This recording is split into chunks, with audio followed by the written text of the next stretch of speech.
Hello, good morning everyone. My name is Dr. Jaya Sinsanwar and I am Assistant Professor of English, and today I will teach you tenses.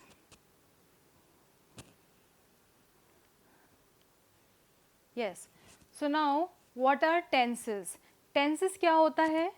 The word tense is derived from Latin word tempus which means time. तो tense का मतलब क्या होता है? Basically time. Tenses show the time of an action or event. Means tense क्या बताता है हमको कि किस टाइम पे कौन सा एक्शन हुआ था. Okay. A tense is used to say when an action happened. For example, हमारे 3 टाइप के टेंसेस होते हैं. There are 3 tenses: present tense, past tense and future tense. अब प्रेजेंट में हमारा एक्शन कब हुआ था, पास्ट में हमारा एक्शन कब हुआ था एंड फ्यूचर में हमारा एक्शन कब होगा, ये बेसिकली हमको टेंस बताता है.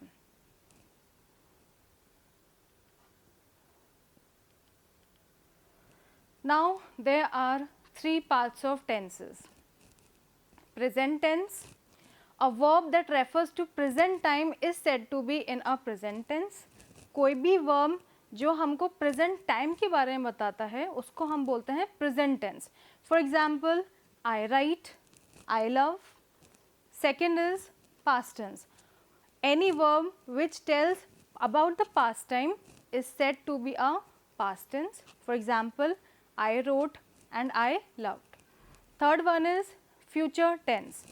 Any verb that tells about the future time is called future tense. For example, I will write and I will love. अब यहाँ पे प्रेजेंट टेंस में हम सिंपल एक लाइन यूज़ करेंगे, आई राइट. अब हमारा ये वर्ब चेंज हो जाएगा पास्ट टेंस में, आई रोट, एंड हमारा फ्यूचर टेंस में चेंज हो जाएगा, I will write. Understood? I hope this is clear.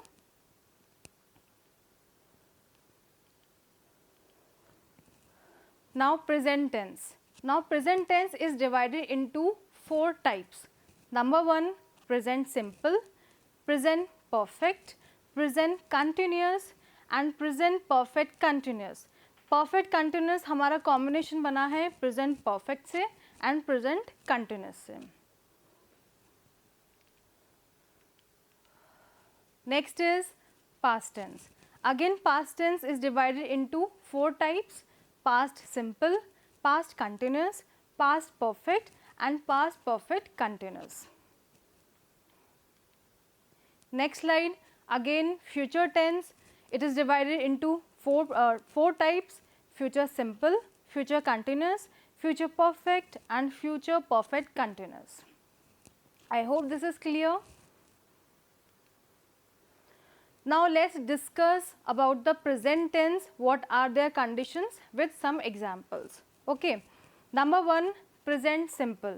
Okay, present simple, where we use present simple generally for to describe some facts, some thoughts, some regular activities and to discuss some schedules. Okay, for example, he speaks English.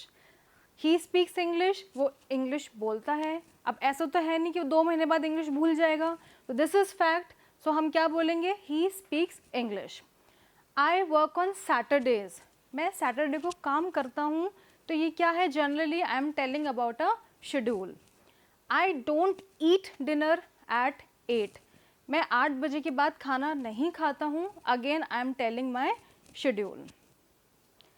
Next is present continuous. Present continuous कहाँ use होता है, basically कोई भी action जो continue चल रहा है. For example, I am having dinner. For example, I am teaching English.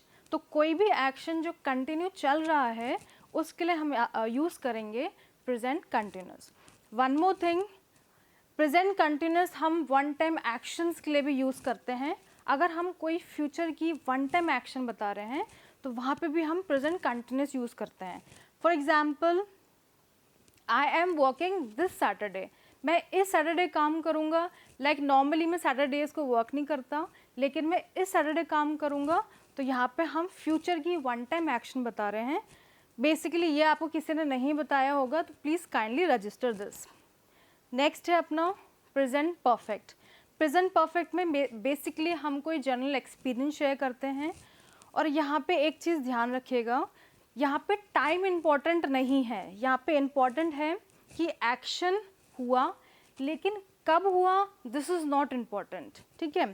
For example they have been to Dubai, वो दुबई गए, वो कब गए ये नहीं बताया। What is important, time is important, sorry time is not important, okay. Next example, she has never eaten rice, हम normal एक जनरल एक्सपीरियंस शेयर कर रहे हैं, she has never eaten rice. अब यहाँ पे हमने क्या यूज़ किया है, क्या सेंटेंस स्ट्रक्चर बन रहा है, have plus been is a third form past participle form of the verb. Next है अपना प्रेजेंट परफेक्ट कंटिन्यूअस। अब ये कहाँ यूज़ होता है, basically any action started in past and continued in present, ठीक है। कोई भी एक्शन पास्ट से स्टार्ट हो रहा है लेकिन वो प्रेजेंट तक चल रहा है, उसका इम्पैक्ट पास्ट से प्रेजेंट तक आ रहा है, वहाँ पे हम यूज़ करते हैं present perfect continuous. For example, I have been studying engineering for 3 years, मैं इंजीनियरिंग की स्टडी कर रहा हूँ 3 साल से। अब एग्जैक्टली कब स्टार्ट किया, किस डेट को स्टार्ट किया, ये मेंशन करना इम्पॉर्टेंट नहीं है। And generally we use for and since in these types of sentences. I hope this is clear. Now let's move forward, past tense. Now where we use past simple, action started in the past and finished in the past. Means कोई भी action past में start हुआ है लेकिन वो past में ही ख़त्म हो गया, that is called past simple. Generally we use ed in the verb. For example, I worked all week means आज सैटरडे है और मैं फ्राइडे को मेरा वीक पूरा होता है, तो मैं बता रही हूँ मैंने 5 डे काम करा, तो I worked all week. We had dinner, मैंने खाना खा लिया, पास्ट में एक्टिविटी स्टार्ट हुई और पास्ट में ही ख़त्म हो गई। They didn't eat. नेक्स्ट है अपना एक नेगेटिव सेंटेंस है, दे डिडंट ईट मीन्स मैंने खाना नहीं खाया और वो पास्ट का टाइम ख़त्म हो गया। Now the next is past continuous. Actions that were continuing in the past means इसमें कोई भी एक्शन पास्ट में कंटिन्यू चलता है। एंड वन मोर थिंग यहाँ पे याद रखना है आपको, यहाँ पे time marker words are very important in these sentences. For example, they were cooking dinner yesterday. ध्यान से देखिए इसको, please pay attention, they were cooking dinner yesterday. अब हमने यहाँ पे एक मार्कर वर्ड रखा है yesterday. We were playing cards last evening, again last evening एक मार्कर वर्ड है जिसमें हमने बताया है पास्ट में ये एक्टिविटी कब हुई है। So this is very important in this past continuous. Clear? Next है अपना third type of past tense is past perfect. Now what is past perfect? Where we use past perfect, actions completed at a non-specific point in the past. Generally, this tense talk about 2 actions and this tense explains which action ended first and which action ended later. For example, they had been to Dubai. अब यहाँ पे बताया है ये लोग Dubai जा चुके हैं, लेकिन यहाँ पे कब गए ये हमने मेंशन नहीं करा, ठीक है। और जनरल ये सेंटेंस जहाँ पे हम हैड बिन यूज़ करते हैं ये अपना जनरल ट्रैवल रिलेटेड सेंटेंस होता है।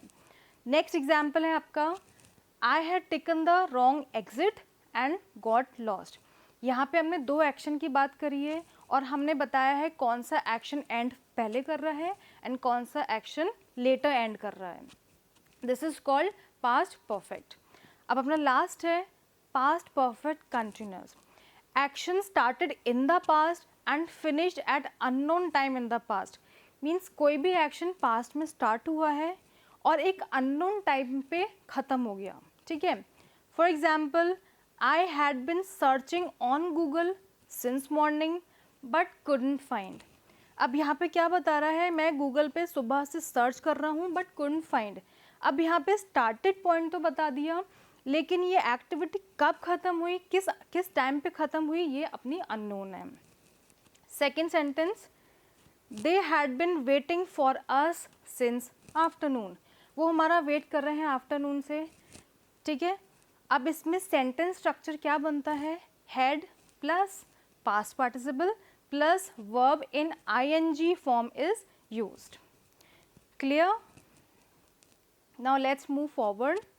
Future tense. Now where we use future simple for planned and unplanned actions. Okay.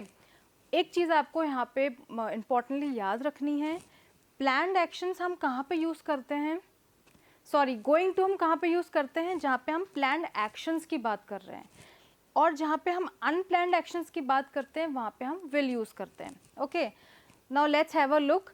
I will have to go, he is going to call me, he won't come tonight. Won't हमारा बना है will not say, he won't come tonight. ये sentence हैं future simple के. Now next है अपना future continuous. Things you think will continue in the future means ऐसी चीज़ें जो आपको लगता है फ्यूचर में कंटिन्यू करेंगी. ठीक है, for example UPI transactions will be continuing to grow. Means आपको लगता है UPI ट्रांजेक्शन्स आगे बढ़ती ही जाएंगी, ऐसा आपको लगता है, ये एक्टिविटी कंटिन्यू होगी, तो हम यहाँ पे हम यूज़ करेंगे future continuous. Second sentence, I will not be working after 45 means आपने डिसाइड, आपको लगता है कि आप 45 के बाद वर्क नहीं करेंगे, मे बी आप आगे करें, बट इस टाइम आपने ये सोचा है कि 45 के बाद आप वर्क नहीं करेंगे. Okay, I hope this is clear. Now third type, future perfect. Action you think will start in the future and will be completed at a specific time in the future. कोई भी action जो आपको लगता है future में start होगा और एक स्पेसिफिक टाइम पे वो ख़त्म हो जाएगा. For example, any action that will be started from January 2024 and possibly will be ended in June 2024. Here we use future perfect tense. Now let's have some examples. The guests are coming at 8. I will have finished cooking by 7. Means guests are coming, guest हमारे 8 बजे तक आ रहे हैं और मैंने decide करा है कि मैं 7 बजे तक अपनी कुकिंग ख़त्म कर लूँगी. The guests are coming at 8 and I will have finished cooking by 7. तो ये मैं अपना फ्यूचर का एक्शन बता रही हूँ जो फ्यूचर में ही ख़त्म होगा. Okay, next sentence, I will have worked in Google for 2 years. Starting point basically यहाँ पे हम दो एक्शन की बात करते हैं. Starting point is in the future और ये पॉइंट हमारा फ्यूचर में ही एक स्पेसिफिक टाइम पे कंप्लीट हो जाएगा. Now fourth type, future perfect continuous. Now यहाँ पे हम दो पॉइंट की बात करते हैं. For example, in December I will have been living in Mumbai for 5 years. In sentences में basically हम past का reference लेते हैं future के लिए. Looking back to the past from a point in the future and we want to emphasize the length and duration of an activity. Means अभी suppose November चल रहा है, ठीक है, और मैं बता रही हूँ दिसंबर में मुझे 5 years पूरे हो जाएंगे, तो मैंने रेफरेंस पॉइंट दिया है पास्ट का और वो फ्यूचर में कंप्लीट होगा, तो फ्यूचर पॉइंट है अपना 5 years. Next sentence is, I think they will have been waiting for us. Okay, I hope this is clear. Now let's move forward. Now here are some rules of these tenses. Number 1, present, first form plus s/es. In continuous we use am, is, are plus first form plus ing. In perfect form, have or has plus third form, and the last is have/has been plus first form plus ing. In past we use for simple form second form, was or were plus first form plus ing, had plus third form, had been plus first form plus ing. The last is future, will or shall plus first form we will use, will be plus first form plus ing. In perfect form we will use will have plus third form, and the last is will have been plus first form plus ing. I hope this is clear. So now here are some examples of these tenses to make you understand very clearly. First is in present tense, I play, I am playing, I have played, I have been playing. These are 4 types. I played in past tense, I played, I was playing, I had played, I had been playing.